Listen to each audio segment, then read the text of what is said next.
ఎప్పుడు చూడు ఎమోషనల్గా మాట్లాడుతూ ఉంటావు, కొంచెం కూడా లాజికల్గా థింక్ చేయలేవా అనే వాళ్ళకి ఒక క్వశ్చన్. 2 రైల్వే ట్రాక్స్ పక్క పక్కనే ఉన్నాయి. ఒక దాని మీద ఒక నలుగురు వర్క్ చేస్తున్నారు, ఒక దాని మీద ఒక మనిషి నిలబడి ఉన్నారు.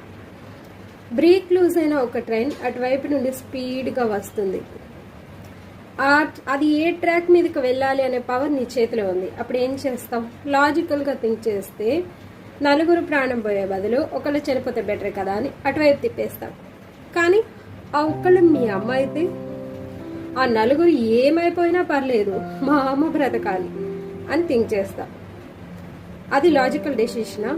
కాదే, emotional decision. Now tell me, ఎమోషన్స్ని అంత ఈజీగా తీసుకోవద్దు. లైఫ్లో ఎమోషన్స్ బిగ్ వాల్యూ ఉంది. ప్రతి డెసిషన్ నీ లాజికల్ సైడ్ని ఎంత కన్విన్స్ చేస్తుందో నీ ఎమోషనల్